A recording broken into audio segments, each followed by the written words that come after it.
Thank you everyone to join tonight's photo show. So first of all, Joan, can you please introduce tonight's guest, please? Yeah, thanks for that, Adam. So it gives me great pleasure to introduce our commentators for tonight's program. Some of you are probably familiar with Phil Edgell. Phil has been a long-time member of Nature Vancouver, apparently since 1958, and he has attended many summer camps over the years. He has been employed by the Department of Fisheries and Oceans as a fish culturist and is still very active with the Alberni Valley Enhancement Society. He was a 2024 recipient of the Davidson Award for Conservation based on his restoration, preservation, and conservation work. Phil is also a published photographer with photos appearing in the books Coastal Fishes of the Pacific Northwest and the Field Identification of Juvenile Salmon, as well as the pamphlet format Field Guide to Common Fishes of the Pacific Northwest. Phil is a talented photographer and a dedicated one. On a dive trip to Fiji in 2019, he was determined to photograph the beautiful tropical fish in the shallow areas. And that resulted in many scrapes from the surge dragging him over the rocks. But he persisted. He was going to get those shallow water photos. His quality photographs have been awarded recognition in past Nature Vancouver photo contests. This is a legacy of sorts, kind of coming full circle, as his father, Roy Edgell, started the Nature Vancouver photo contest back in the days when entrants submitted a box of slides. Phil resides in the Alberni Valley on Vancouver Island with his wife, Laura Lee, and is a member of the local photography club there. Now, Phil, I hope you'll give us a little more introduction to Ron. Ron Bradner is Phil's friend and a fellow photographer. The two of them frequently get together to critique each other's photographs. This practice would seem to make them naturals to comment on the 2025 Nature Vancouver Photo Show entries. So please join me in welcoming them and thanking them for their participation and expertise. Thanks, Joan, for that kind introduction. I didn't prep an intro for Ron, but Ron and I have been photographing together for many years, and as Joan mentioned, share images once a month to discuss strengths and weaknesses and find it a real good learning exercise. But before I get going, good evening, everybody. And I'd like to thank Joan first for inviting Ron and I to comment on the Nature Vancouver submissions this evening. And I'd also like to thank Adam for receiving, organizing, labeling, and building a PowerPoint presentation for tonight. It involves a lot of work, and looks like Dennis is hosting and for some of his technical expertise. So as I mentioned, Ron and I do discuss images on a regular basis. So we really did enjoy reviewing and discussing the Nature Vancouver submissions over the last week, and also found it to be a really good learning exercise. So this evening, Ron and I will alternate our comments and suggestions on 35 images, and it's important for people to know that the review of photographs is very subjective. So any comments that Ron and I make this evening are just that, they're subjective. The most important thing is that you, the photographer, are happy with your image in whatever format you choose or whatever level of edit you choose to participate in. And just quickly before we start, I wanted to quickly comment on two useful tools used in photo editing that we felt could have been applied to a number of images in the show tonight. And the first one is the leveling tool, which, as the name suggests, is to level your image. And this tool is found in almost all editing programs. It's easy to use. And if you don't have an editing program or don't use or are not interested in using one, most cameras today and even some cell phones have a leveling line you can bring up on your viewfinder, and it helps produce level images. And the second and last one I wanted to talk about quickly is the cropping tool, which I use all the time. A cropping tool can used to remove dead space or unwanted distractions in an image, or reposition the orientation of key elements in your composition. So there are many free editing programs online if you so choose as well. And with that, I will stop chatting and hopefully we can get started. I'm looking forward to the images.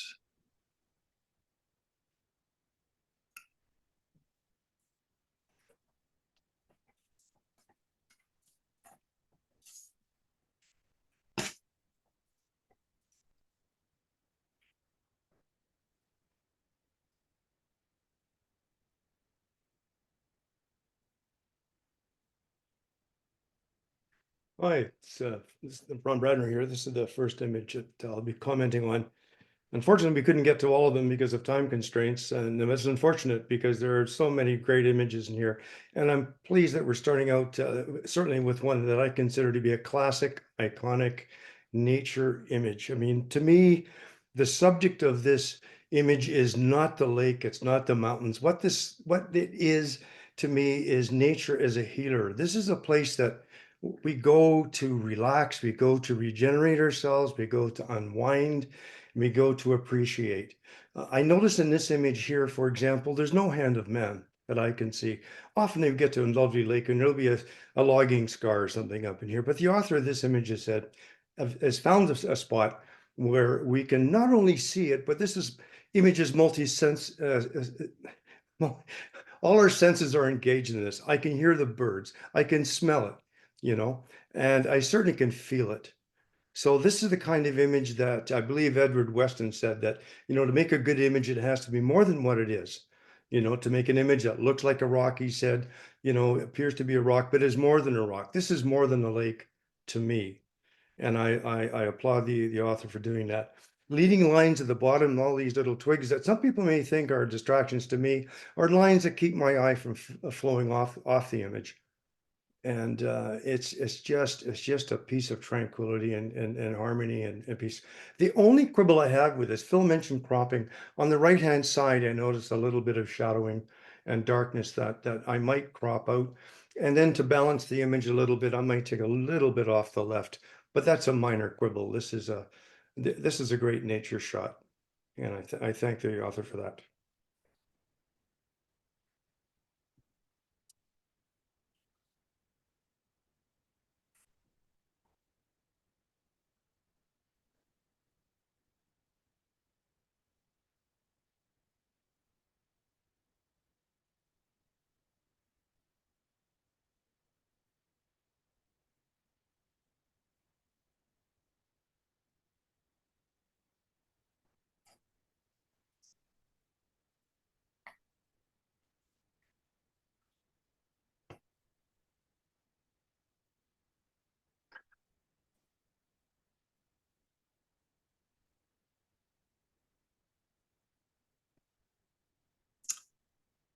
So in this image, Phil, here, for me, the mist and color set the mood in this image, and I find it very relaxing.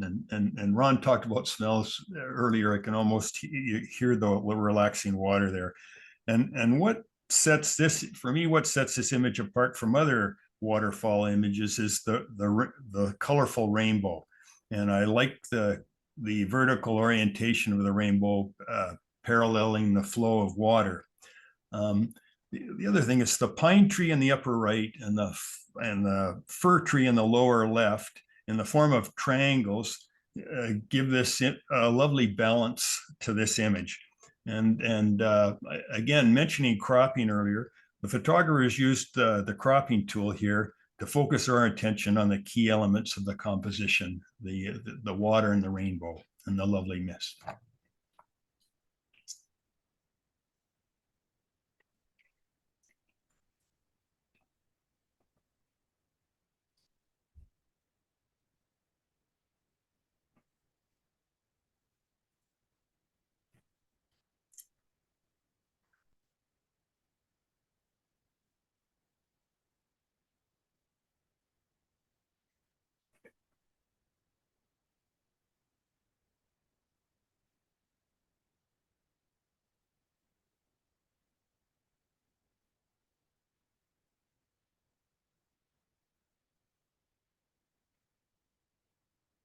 Mhm.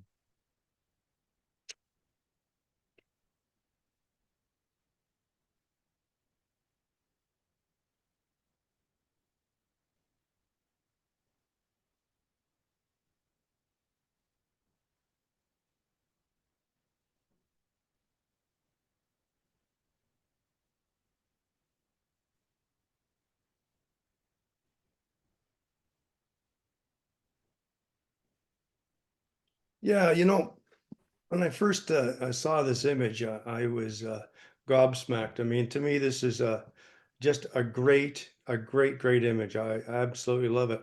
But one thing I do with my images is that I don't really get too carried away with doing any editing until I viewed them a few times. And it was looking at an image like this that it took me a few viewings of it, spending some time with it, that I finally settled into it to make any suggested changes. I love this image because it is, again, there's no hand of man in it. It is nature at its best. You can smell this image too. It's going to be a different flavor of smell from, different smell from say the West Coast. It's likely going to have a nice breeze to it. It is absolutely magnificent. The author of this image has done a great job too. I noticed that it's sharp from the foreground right through the background. It is technically done very, very well. I think, and this is a question of taste now, that I would like a little more, personally, I would try in my editing program, and if you have one, it might be a good idea just to try and paint in a bit of light in the foreground, maybe warm it up a little bit to bring a bit more of the delicious color I see in there. It really is quite fantastic. The other thing I would take a look at, and again, I really can't do it. I don't make my final decision until I actually do these changes and make take another look at it. Crop it just on the other side of the second tree on the left there. And what that would do, because there's some negative space I see, eye on the left, you got all clouds on the right, right? But there's nothing much on the left. Just crop it out there a little bit. Take a look and see. It centers the beautiful white mountain range there a little bit, and see how you like it. And maybe add a little contrast to the foreground at the same time, and just see if that is more reminiscent of what you felt or saw when you took the image. Lovely. Thank you very much.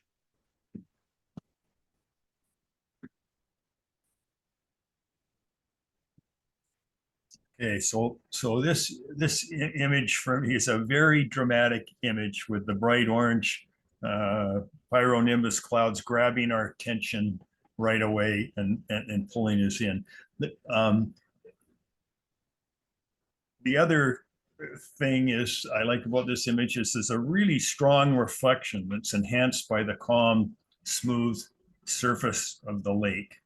And again, the photographer has used a crop to highlight the important visual elements in this beautiful scene. So powerful image, well done.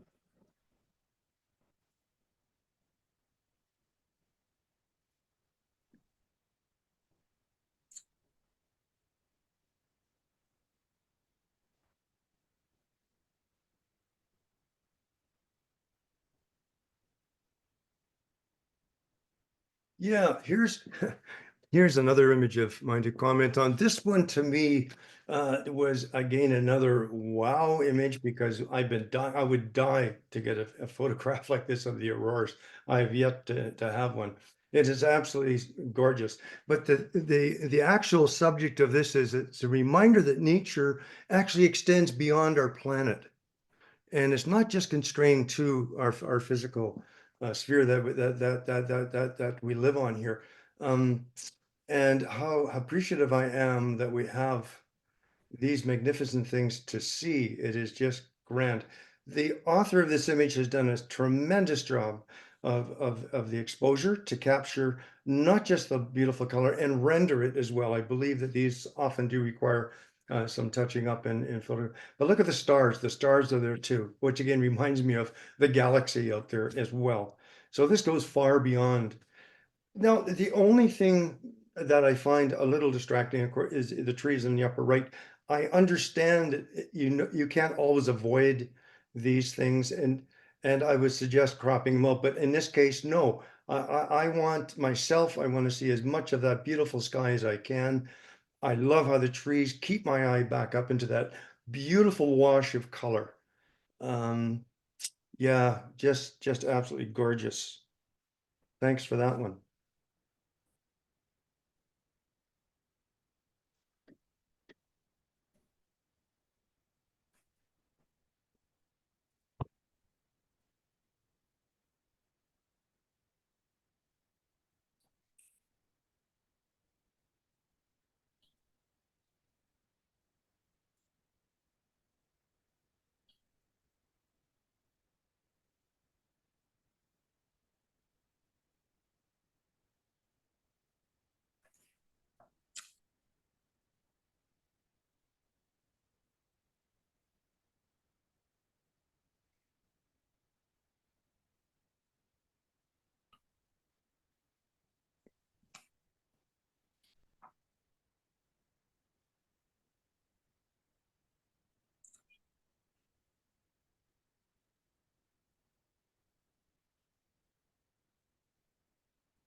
Yes, Kerr.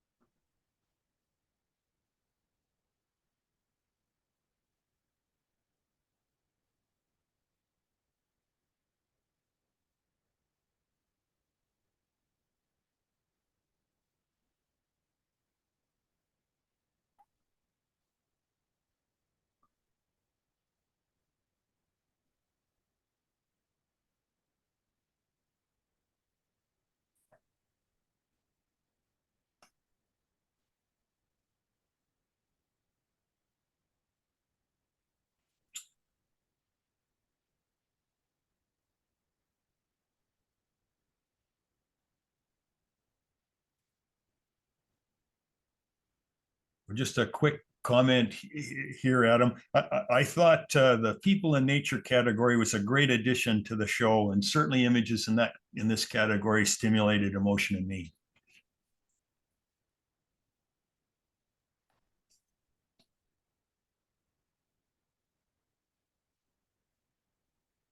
Mm-hmm.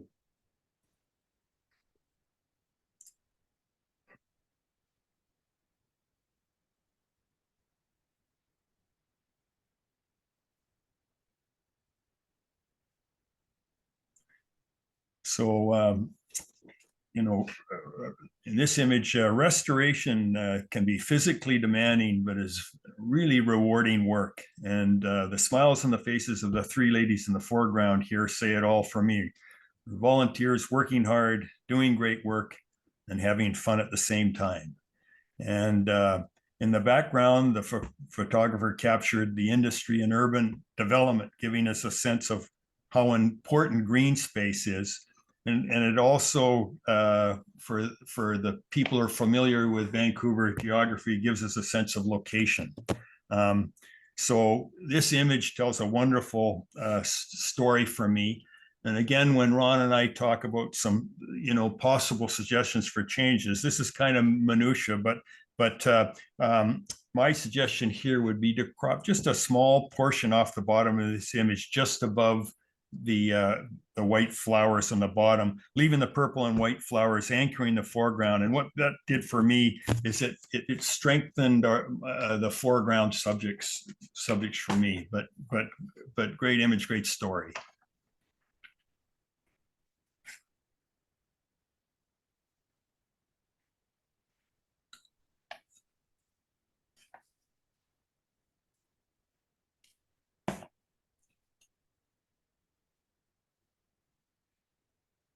Hi, yeah, this image here was one that I had to look at a couple of times to really grow in appreciation. I understand I've got a bit of a bias with sunsets. I see so many of them, but this one here is classic in its composure. in its construction. And I want to compliment the author of this image for its incredible structure. If you look at the whole image, it's comprised of triangles. That's what gives it its stability. But because they're triangles, it also adds energy to the image and directs our eye around. For example, look at and he's also, the author's also utilized brightness and darkness, the contrast between the two, to direct the eye as well. And I'll explain that in a sec.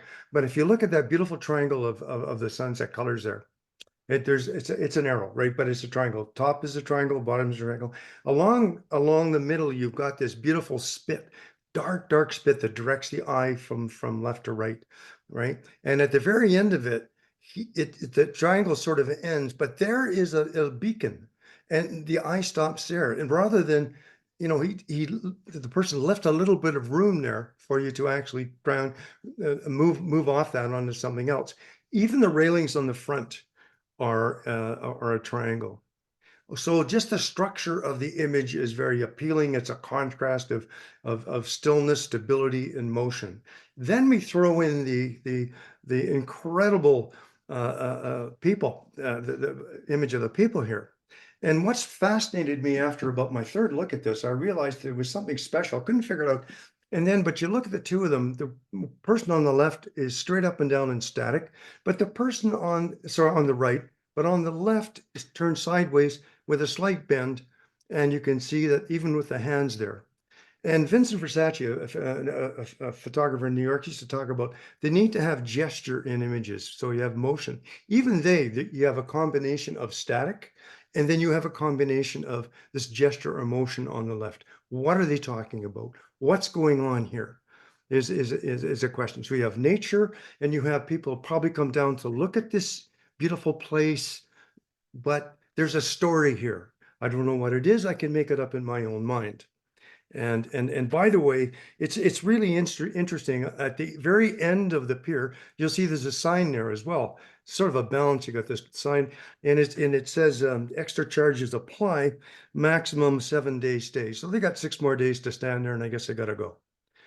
Anyway, thanks very much for that lovely image. So this is another image that again I really enjoyed, and the look of delight on the young person's face certainly triggers my emotions.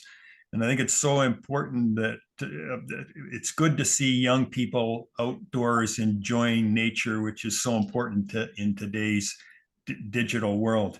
I also thought that the timing of the capture was perfect, not only capturing the emotion in the young person's smile, but also capturing the very fast moving chickadees at the precise moment of feeding. And I think as Ron and I were discussing this image, Ron pointed out that as my eyes wander through this image, there's other interesting elements. The young person partially hidden feeding, also with his hand out feeding, and the mallard at his feet adds interest to the image. And so again, this image tells a story, a good story. And just one of the feelings I felt is I know early on my parents had introduced me and my sister to Nature Vancouver, and have enjoyed nature ever since. So some strong emotions on viewing this image. Well done.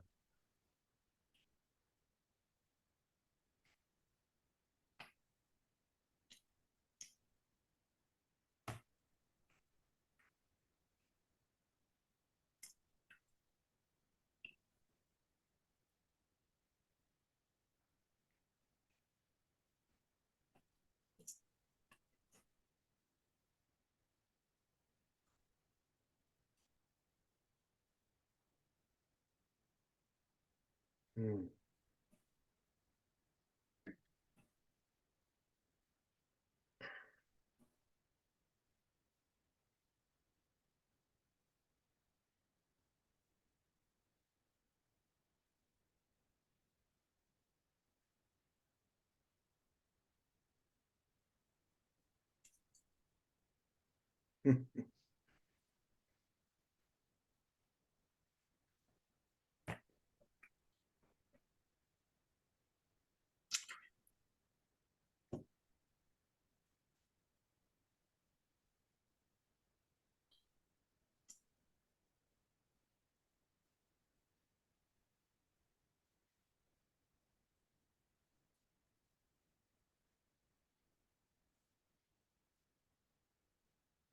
Hmm.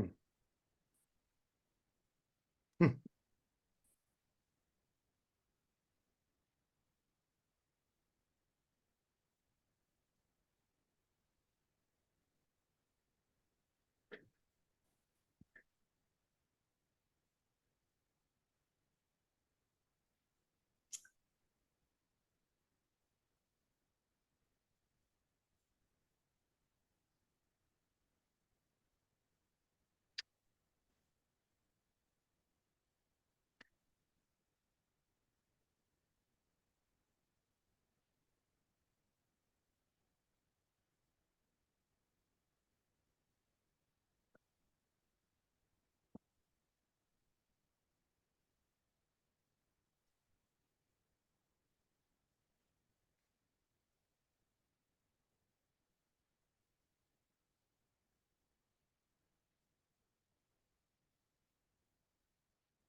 This image here really made me sit back and do a little bit of thinking about it. There's so many metaphors I could apply to this thing.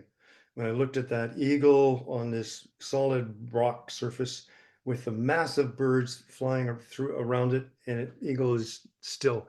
Again, like the last image I was talking about, here's a combination of motion and stability and stillness combined together, and it certainly works. It's like, for example, in today's world, you have the mass of people going one way. Some people want to stand on their own 2 feet. They're, up against everybody else. Be firm in your own convictions. I could apply so many different philosophical lessons to this image. It is extraordinary. Now, I do want to comment a bit about the composition of this image. I think it works very well. In this image, it's not triangular in shape, it's more rectangular. You see all the rectangles of the birds, rectangle of the sky, and the rectangles of the foreground with streaks going all horizontal, which works exceptionally well, which gives this image, in spite of the movement, a lot of stability. I do want to compliment the author of this image on being able to focus on a bird that's in the middle of a swarm. You can see that there's blurred birds in front of it and blurred birds behind it. It's in the middle. How this person, photographer, was able to get that exposure, I think is remarkable. That's something I'm working on to this day. I have absolutely nothing I can suggest to improve it. And I've got some lessons here to learn myself.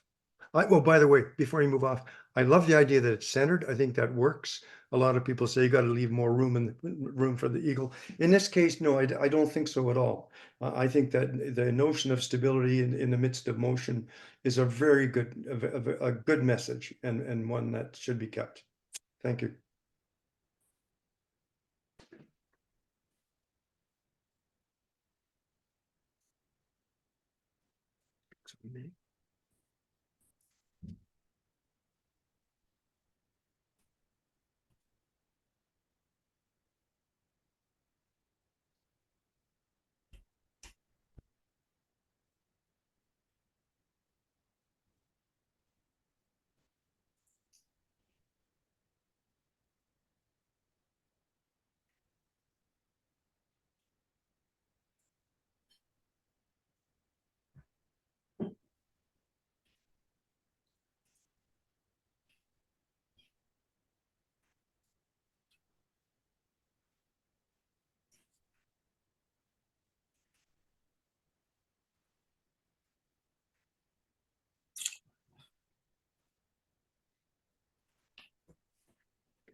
Mm.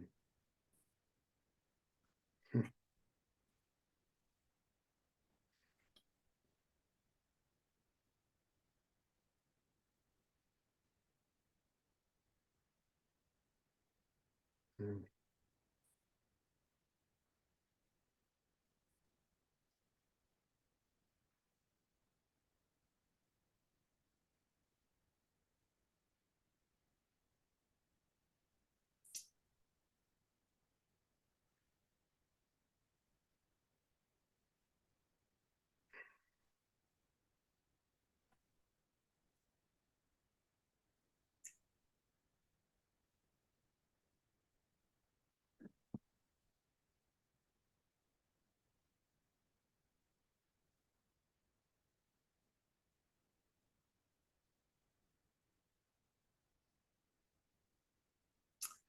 So in this image, the photographers captured a very fast moving subject in flight, which is often difficult. And he's done that by using a high shutter speed to freeze motion, and which renders a nice sharp image and highlights the lovely detail on the bird's feathers.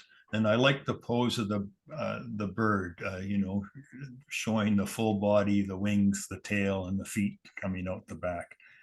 So a good capture.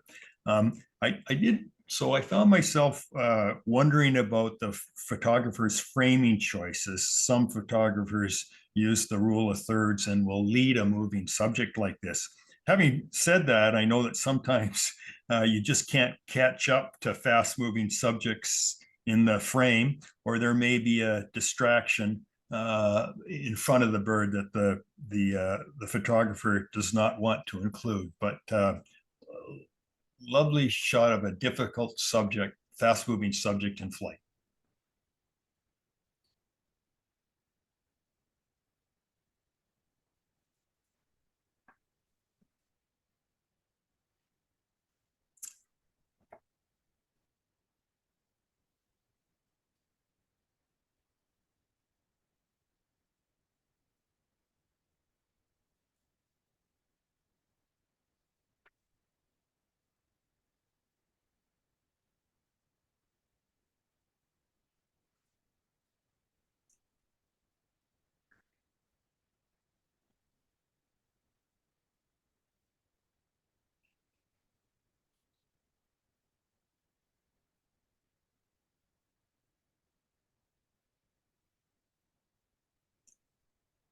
Hi, yeah, this is my lunchtime commentary here on this beautiful, beautiful capture of this kestrel.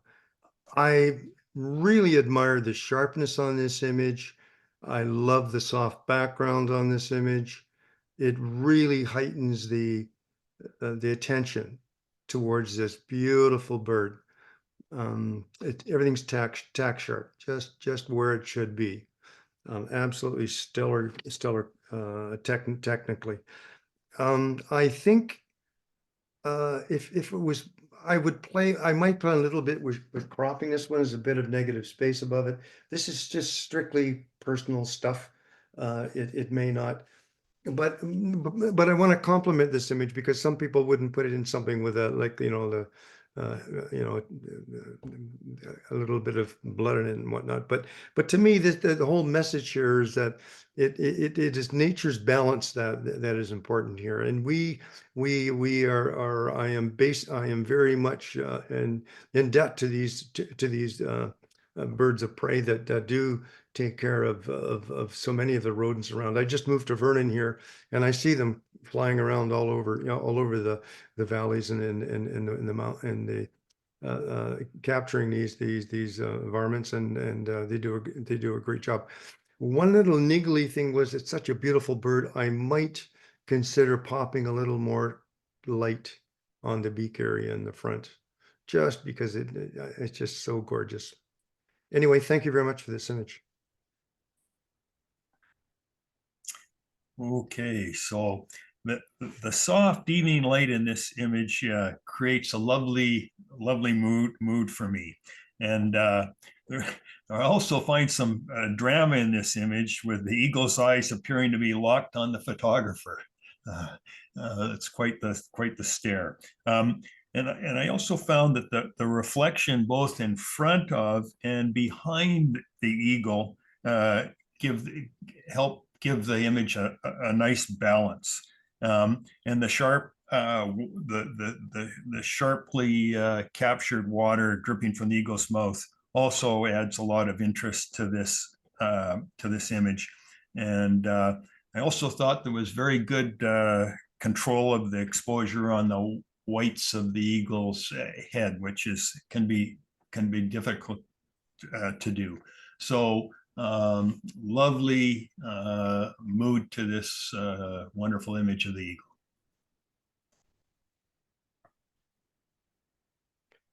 Yeah, this is mine to comment on. I think we can, I certainly related to this image as a parent. I related to it as when I was a kid too. I mean, here we are with a parent taking care of their young. I think we can certainly identify with this so well. There's nice so this has been perfectly timed, actually. It's beautiful timing with the beaks just touching. The exchange of food is about to occur, and and even in the chick, I see there's maybe almost a little smile. It looks maybe it's the catch light in the eye that sort of gives me that feeling. I absolutely think this is a stunning capture. I noticed that there's a difference in the riffles around the chick and the parent. And the chick obviously is pretty excited, I would imagine, about getting some food, and then the parent's there. So that's another indication of, the close relationship between these two birds. It's exceptionally well done. I really was taken with the color of the feathers around the head of that chick as well. I might try popping a bit more color in here. I'm not sure it would work, but yes, a niggly point. Lovely shot. I do notice in this that the mass of the image, the weight of the image is to the bottom of the frame, which I think is very appropriate. Gives it nice stability here. Very well done. Thank you.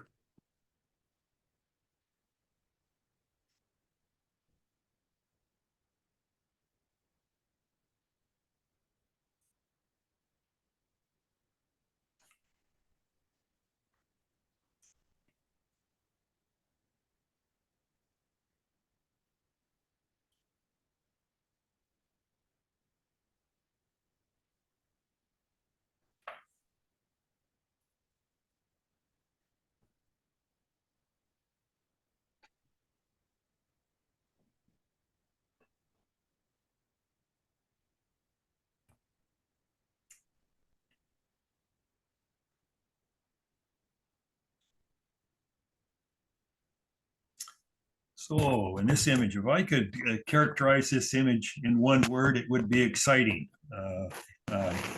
Looking at this image, I suspect the photographer knows his subjects and their behavior, which helps to record moments like this. This image is a great capture of predator and prey in action, which can be very difficult at the best of times. The pose of both the predator and prey with faces and eyes prominent make this a strong image. So the one comment I would have is that there is a slight softness to parts of the image, but I note that we are not always ready with camera settings that capture fast moving subjects in a fleeting moment. So great action shot, exciting image.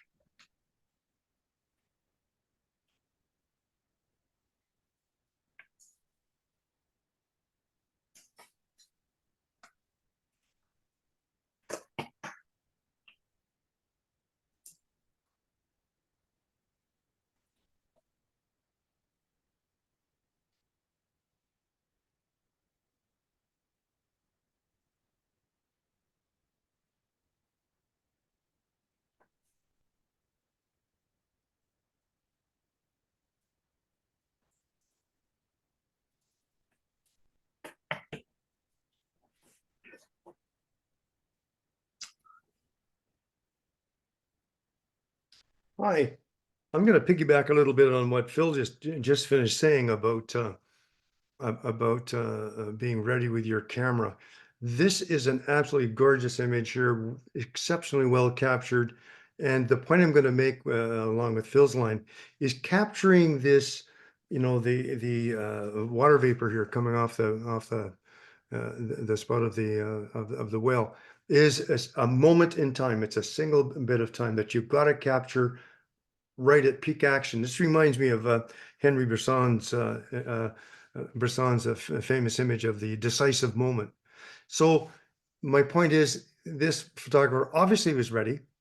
Camera was checked, and sometimes, just as a tip, and I don't always do this myself, to my chagrin, is to check the camera when you get out of your vehicle or whatever you're going to do. Make sure all the battery's okay. Make sure that your settings are appropriate for what you think you might be needing it for. Like a landscape setting will be quite different from an action setting. You've got to have it set. So in this case, this photographer was ready and nailed it. I love the use of black and white in this image. I love the clouds. I love the fact that this vapor goes up, and it goes into the cloud, and because it's black and white, there's no color differentiation here, and it just kind of disappears. It's which extends the height of that marvelous vapor. This is one you can probably hear it. You might even be able to smell it. It's a multi-sensual kind of an image. I think there's excellent balance here. The other thing I wanted to make, this beautiful horizontal horizon just above the whale, bright line going across, makes the image has a very low center of gravity here. Look at that, a lot of the height's given to the lofty clouds, but the weight of the image is down where the whale is, which is a big animal, deserves that weight at the bottom of the frame. Exceptionally well done, I think. Thank you.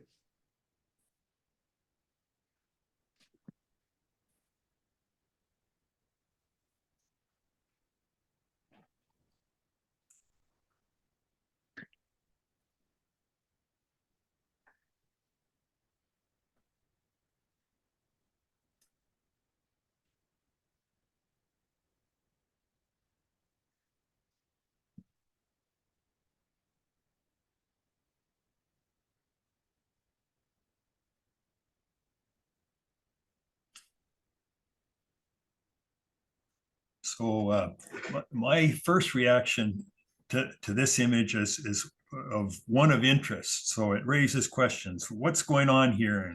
And what is the translucent object in the center of the image? And I think the photographer's title tells me what's going on. And I think that animal behavior captured in any image always adds interest.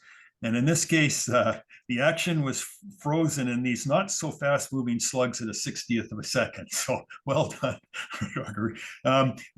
And I find there's a lovely symmetry in this image that leads my eye round and round following the curvature of the slugs. And the photographers brought out the nice texture in the slugs, which gives us a sense of depth to the image as well. And another interest to me is that the two color faces also add interest to the image. And this is another example. The photographer has used a good crop that focuses our attention on the subjects of interest. So another, well done. Yeah.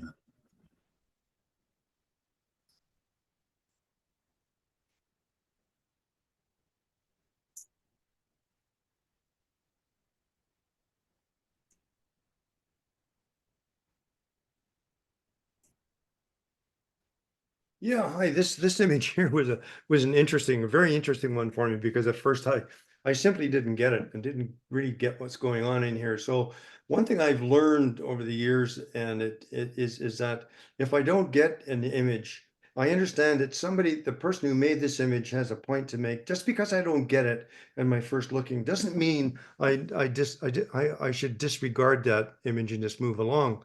And so therefore, using that, little bit of wisdom I've learned over the past. I kept looking at this image and actually, I think with the version I had of the slideshow, I was able to blow it up on the screen and look at it a little closely, and was greatly rewarded for that. And then I thought, oh, okay, now I really get some understanding of what's going on in here. So nature can I think can spark curiosity, and I don't think you should give up on your curiosity if at first you don't really understand what's going on. So by cropping out into the center of this image, I could clearly see the bumblebee better, and it could be my eyesight's going on too. Nicely focused on the front, the stamens or pistils, whatever, are well shot. I saw details on the legs, and then I really got to appreciate those wonderful drops of dew that were sprinkled around on the bumblebee, and on the thing as well.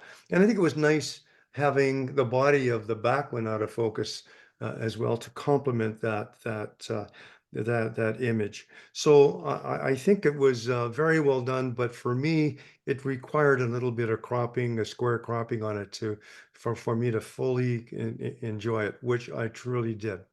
So thank you for this image.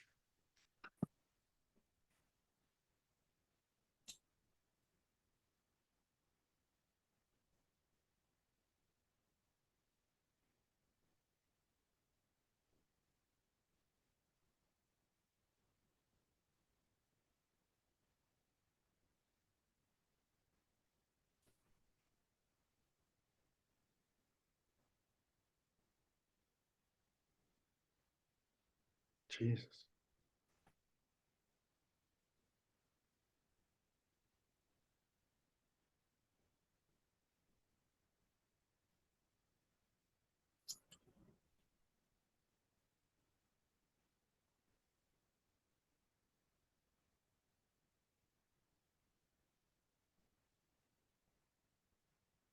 So this image is another example of a photographer capturing a very fast-moving subject that's difficult to catch up with, let alone focus on in empty space. And I like the diagonal orientation of the dragonfly, and I like how there's good sharpness from the face to almost the tip of the tail. So in this image, I'm guessing that the photographer is also cropped to remove what appears to be a blank background, focusing all our attention on his subject. I note that there's a slight softness in the wings, which may have been the intent of the photographer to give us a sense of motion. The other thing I noticed is that the ISO is fairly low. So another technique or suggestion would be to maybe increase our ISO so we could increase that shutter speed, and would give you an option to freeze those wings. But great capture, tough subject. Well done.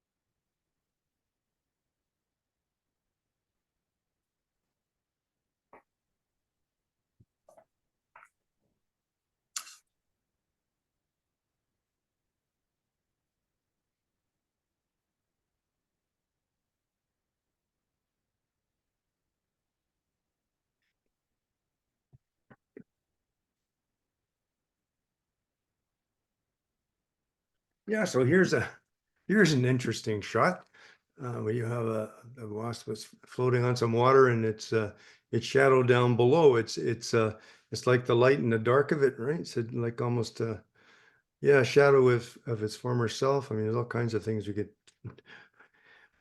quotes we can make about this image.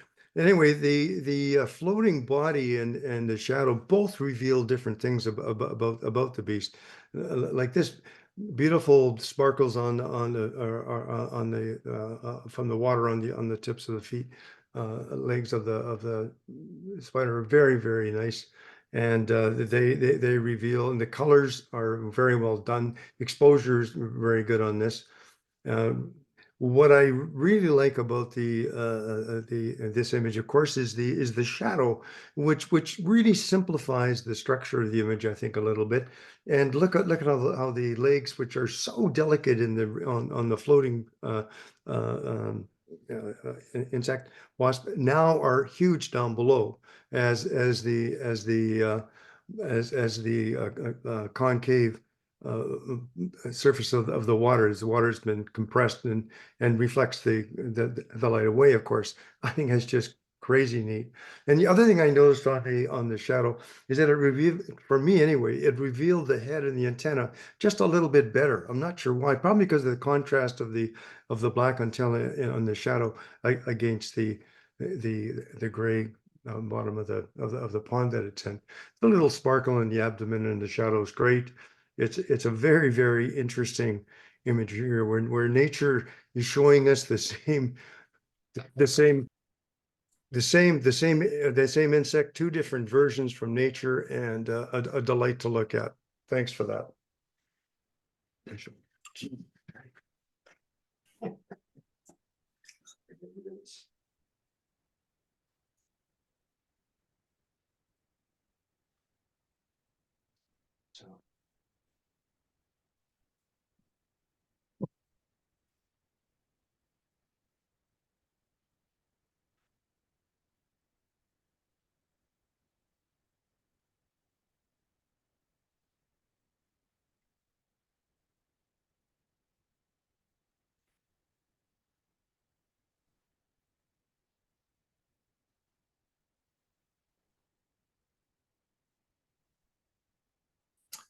Yeah, so in this image, the soft light enhances the lovely colors and textures in this beautiful specimen, and makes this image to me really pop. My eye wanders all over this image and is attracted by the complementary rings of color. Again, the photographer's crop focus our attention on this beautiful specimen. So lovely shot of the bracket fungus.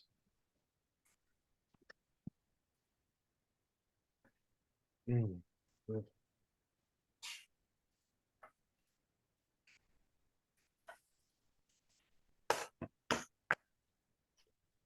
Yes, when I was given this image to comment on, I had a bit of a laugh. I was not sure what was going on. I was again a little bit confused. But as I said in my last comments, I just got to calm down, settle down, take a look at it. I mean, if Phil gave me this image here, I'd be all over him for the hand of man and whatnot. But hang on, I said to myself, there's got to be something in here. And actually, I didn't know what this flower was. I looked up the lotus and realized that, I mean, this thing's got a massive head on it, 14 inches across. And so therefore, yeah, I guess if you want to photograph, I can imagine it needs a little bit of propping up there, which I believe is what happened in this particular image. So I ignored the hand of man and just focused on this absolutely drop dead gorgeous shot. I appreciate the effort that the author must have gone to get someone to hold this up so we can truly enjoy it. And enjoy it. I certainly did. I understand with this plant. I mean, as a little bit of an aside, but in terms of the awe of nature, that this is actually a plant whose seed has been known to. I think they revived a seed that was 1,300 years old, you know, like in China. So it's actually revered by the Chinese for its longevity. I mean, nature is just. So this turned out to be what I did from something I didn't understand.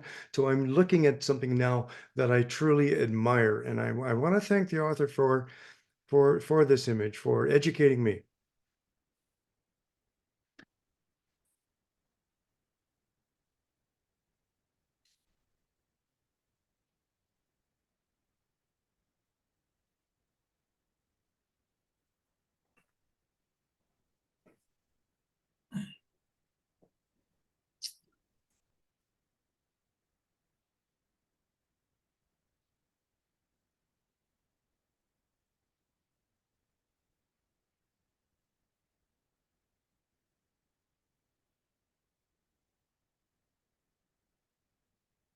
Mm.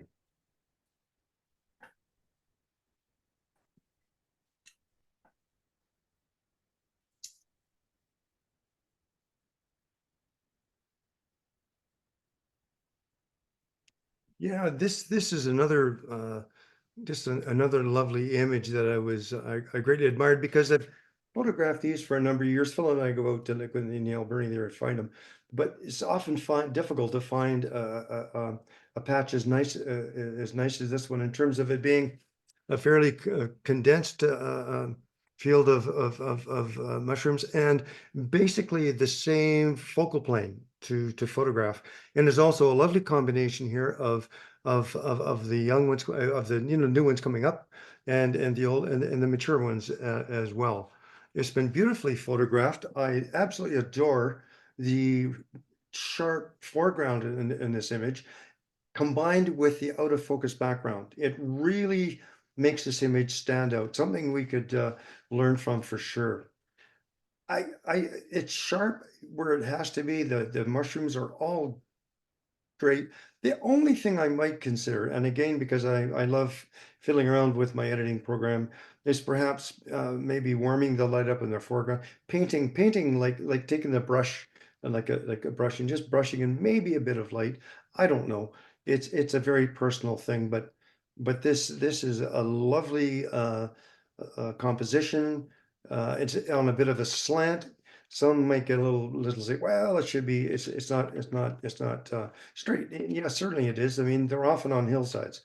So this is very, the orientation of these are very appropriate. In fact, when you look at the main stem on the largest mushroom there, it's straight up and down. So yeah, it's just grand. Nothing to offer on this image except kudos. Thank you very much.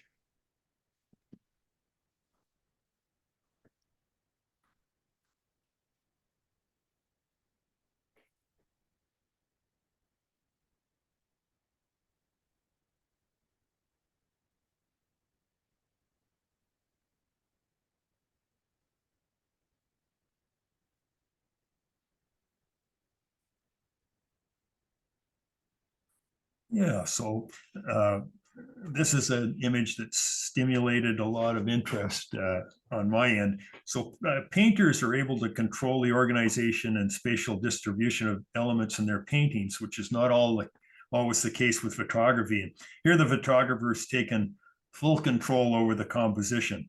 And there's a nice selection of complementary colors and a large selection of interesting shapes. He's controlled this composition. My eye wanders all over this image, exploring leaf after leaf. Now, the one comment I have that maybe the photographer changes, the colors and textures on the left-hand side of this image really stand out, but fall off a little bit on the right-hand side. So I think what's happened is there's not quite as much light catching the right-hand side of this image. So in a controlled environment, balancing the light may be an option to consider. But I find this a very creative image. Yeah, this image really piqued my interest here. It certainly is one of, it's very tranquil and soothing. This is one, coming from the West Coast, I can just oh man, this is so peaceful. This is what I love about this image is the darkish background complements the very controlled, delicate lighting and of the bulk kelp here. You notice it's very nuanced. It's not overly bright. It's not too dark, and then the texture, the smooth texture of the bulk kelp, combined with those smooth textures and delicate color and brightness, just eases my eye along from the right to the left. I stop at the head of the kelp there for a little explore. There's some detail up in there, and then gently move around. Now, what's interesting in the lighting of this particular subject matter has been exceptionally well done, is because the background, you notice, is basically one tone, but the lighting on the kelp is both brighter and darker, right, than the background. So you have shadows that actually still have form and shape in this image, as well as the bright tones too. The fact that it's floating, I mean, I felt I was floating when I looked at this image peacefully before I actually realized you could see the, you know, the line of the water in there. It's so subtle, but just a dreamy. This is a very dreamy image to me. I wish I had something to offer, but I don't. I mean, this is exceptional. Very good. Thank you so much for this one.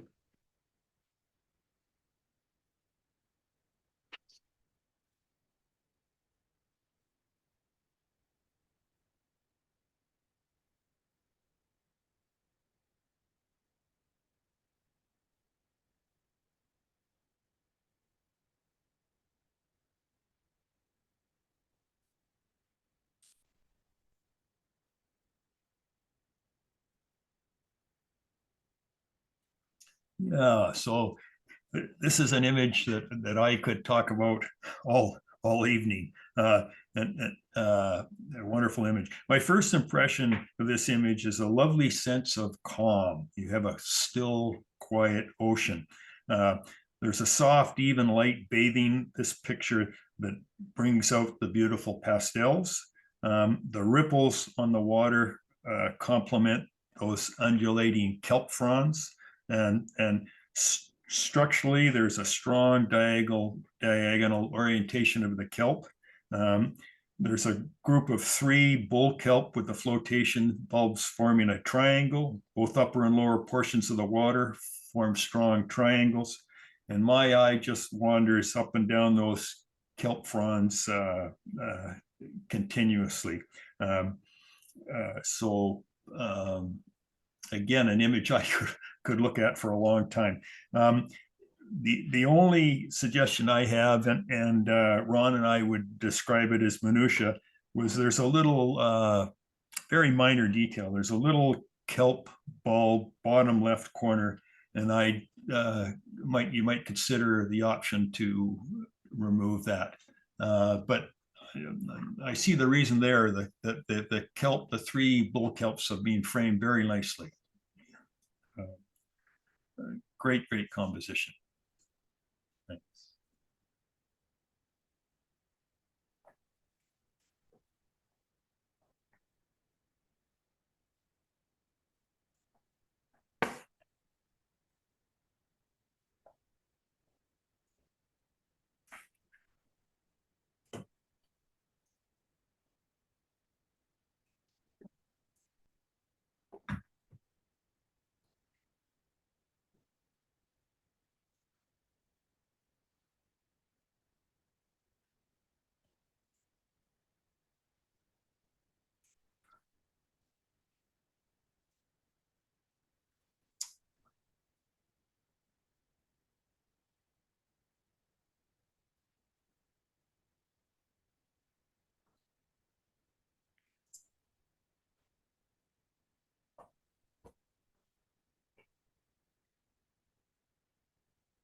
Oh yeah. The subject, the subject of this image to me is that at the end of the days can be messy, can be, you know, but that's the way it is often with lots of life forms on Earth. But there's some beauty left in it anyway.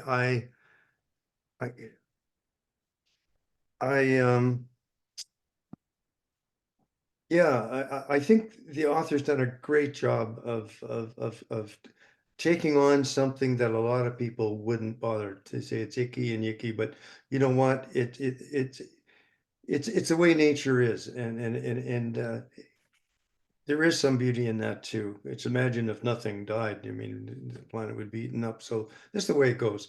I think the exposure and sharpness on this is exceptional. Very well done. I like the way the drips occur. The only thing is that the four drip here goes off the page. I'm not sure if it was me, if I would be looking for, you know, to try and keep that contained, but that's just a minor detail. You get the idea of the drip in the back. The upper right corner of this image where it's bright and very, very softly focused is gorgeous. Complements the dark mass on the bottom left. So I think in terms of composition, it's really well done.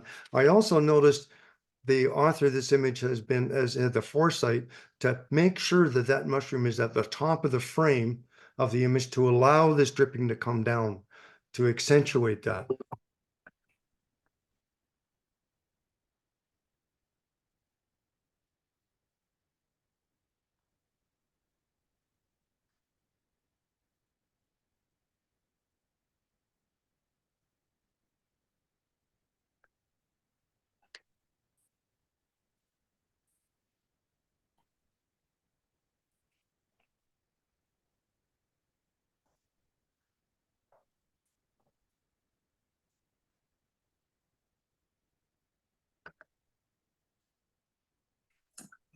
So this is a very interesting image, and Ron and I discussed this image for a long time. We had to bring in the big gun, Ron's wife, too, to help us with this one, because it's an image that, you know, I think if Ron and I were walking past that, we might have missed the composition. We might have walked right past it. So good on the photographer for picking out this lovely composition. So on looking at this image for a long time and trying to understand what made it so beautiful to us, it's I think the image has, first of all, a lovely calm about it. And the calm comes from good balance and soft, even lighting. There's good detail in the shadows and good highlight control. The colors, textures, and parallel vertical lines in the cedar stump draw my eye. And structurally, both the elderberry and cedar are triangles, and the triangles of elderberry at the top right and grasses at the bottom left contribute to the nice balance of this image. So this is another image for me I would call an eye-wandering image, and well done.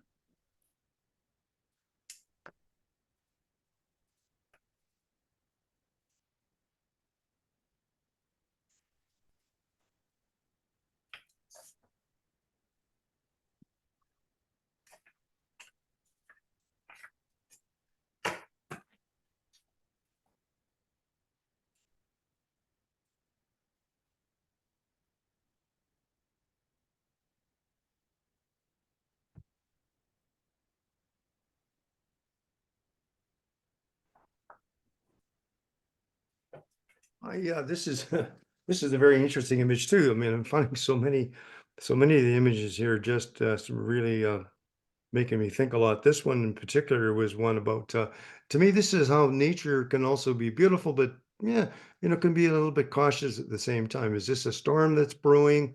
Is there rain, clouds coming in here?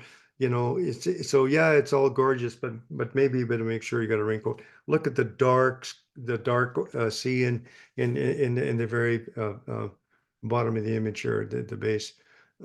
Really lovely the exposure on this thing is just fabulous. I love the roiling clouds. I love the, you know, the bright patches in there, the dark, you know, which give this energy, this whole notion of energy.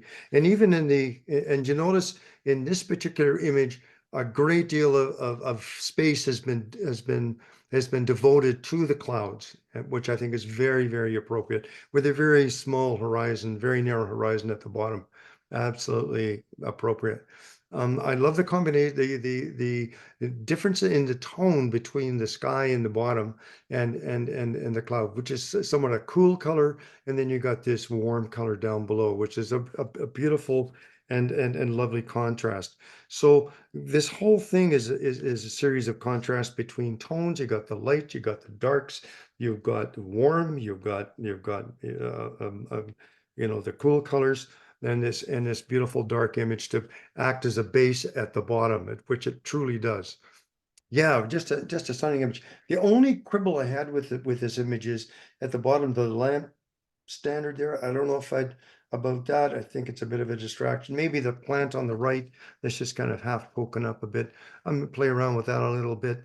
But other than that, I've been in, in places where storms are brewing, and I got a real sense of being back, listening to the wind, the waves maybe crashing here. Again, a multi-sensory image for sure. Well done.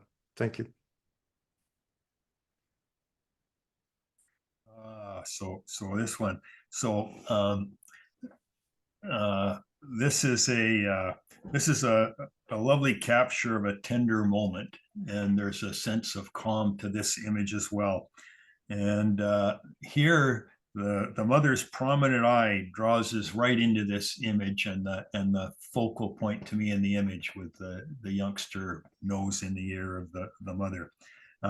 There's also, for me, there's a harmony of textures and colors that display the fox's camouflage in this image.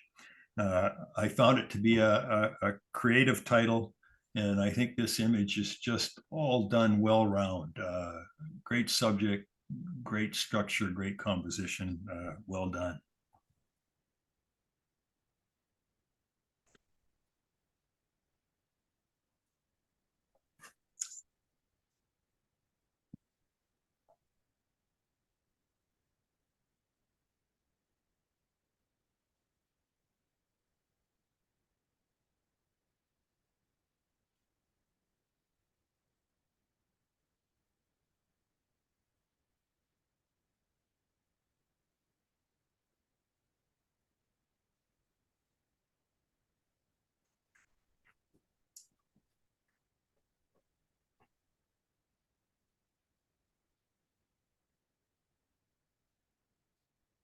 Yeah, hi.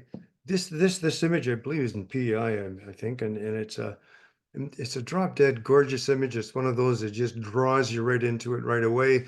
And to me, this is all about happiness, nature, and how it brings us happiness. Not only do we go to unwind, like the first image I commented on, very peacefully, but this place can be a piece, can do everything, right? You can go and you can sit on the rock and contemplate the waves. You can go and play volleyball on the beach. You can go and explore on the rocks, like we see some people here. And there's so much pleasure and enjoyment to be garnered from a place like this. We just can't. I just can't get enough of how nature provides us with so much.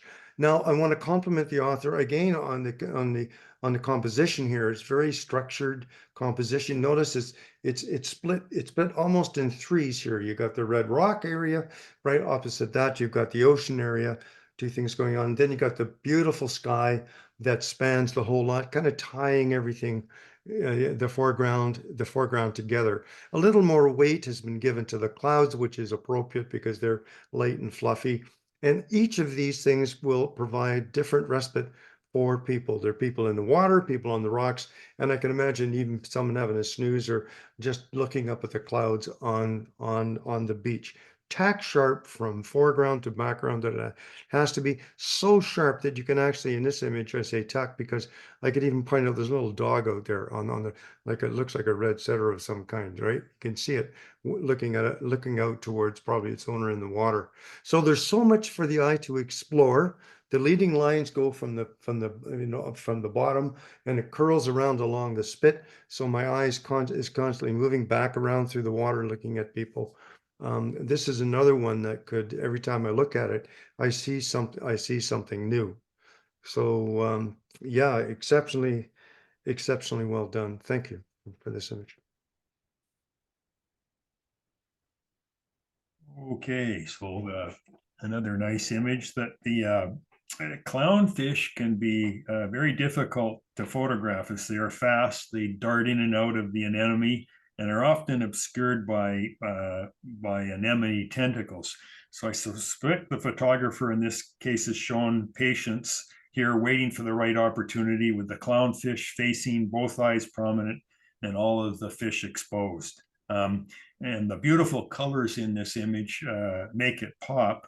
I also thought that the bright colors of the anemone could have overpowered the fish had it not been for the brilliant colors of the fish itself. This image also tells a story about clownfish and their chosen living quarters. So lovely underwater image.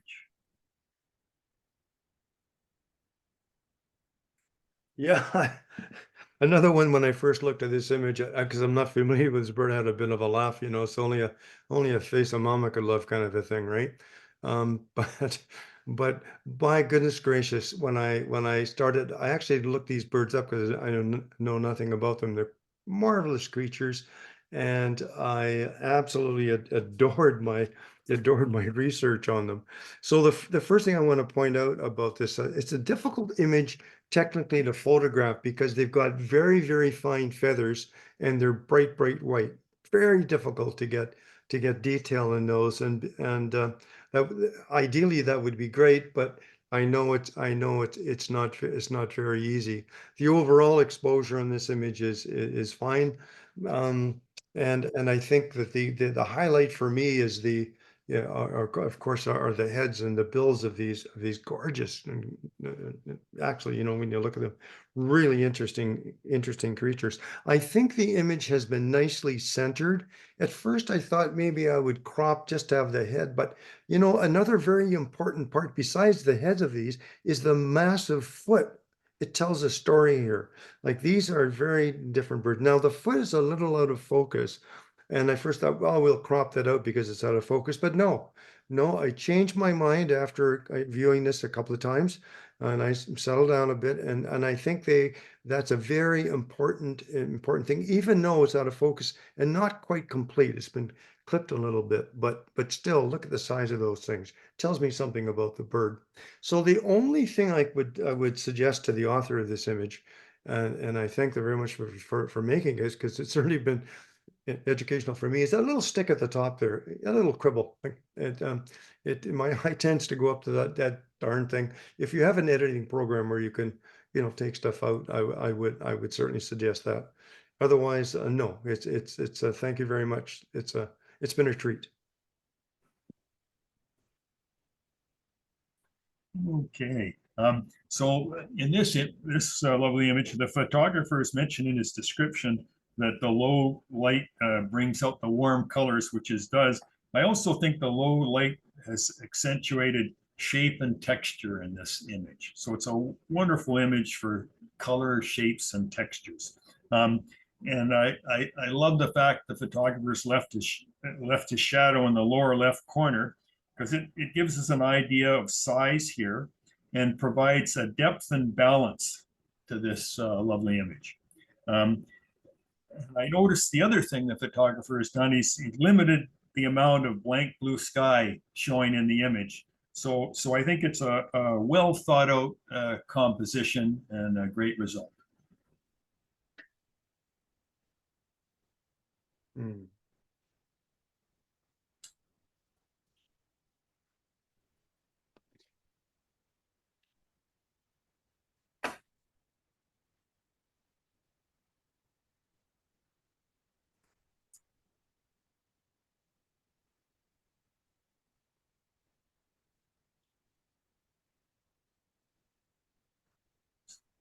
Yeah, hi, this is my final image to comment on tonight. And it was very interesting to me to note that through all the images that I've been commenting on, they've been uplifting, and how they've all the different aspects of nature, how they've made me feel better, benefiting people.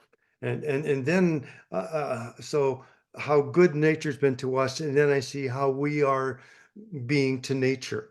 And this is a fantastic journalistic shot. It's unfortunate that this image is able to be made, if you know where I'm going here, but it has to be said. It really has to be said. And so I do compliment the author of this image for submitting it for viewing. I hope at the end of the day that more people will wake up to their responsibility to nature and understand that we are two apart. We are the bird, right? We are the bird. And to make this image stronger, I struggled with this one because I like the negative space in this particular case. I think it offers a little bit of hope. It is the cleanest part of the image, juxtaposed against the rubble and garbage down below.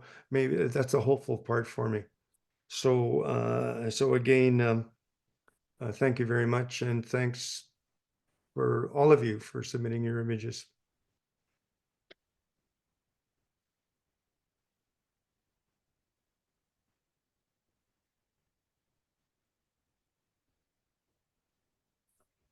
So this is my last image. So again, for me, this is a very dramatic, moody, and somewhat foreboding sense to this image.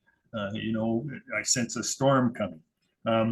And structurally, this image is very strong. I think the authors used the rule of thirds to give that dramatic sky lots of room. The choice of black and white takes advantage of that high contrast sky with great control of darks and highlights. The palm trees in the foreground also give us a sense of location. So this is another well thought out composition resulting in a great result.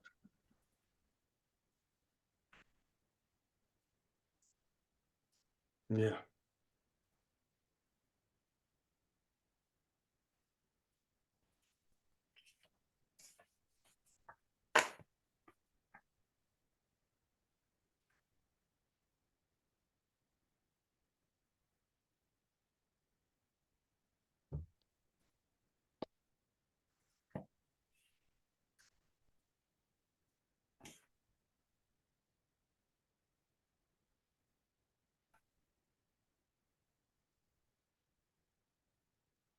Okay, so that's all the photos. Thank you very much, Phil and Ron, for all the wonderful advices to us.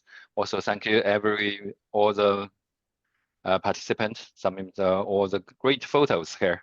Let us to enjoy tonight. Okay. Adam, one last comment, if I may. Yeah, sure. So because of the timing in these shows, Ron and I were able to comment on just 35 of the images, but I wanted to say how much we enjoyed all the images in the show. So well done, Nature Vancouver photographers. Definitely. So I think the last slide is just give you guys just some ideas how many photos we received for each category and how many the photo is taken by what kind of the camera is. So you guys can take a look later when in the recording. Thank you everyone to join tonight's photo show.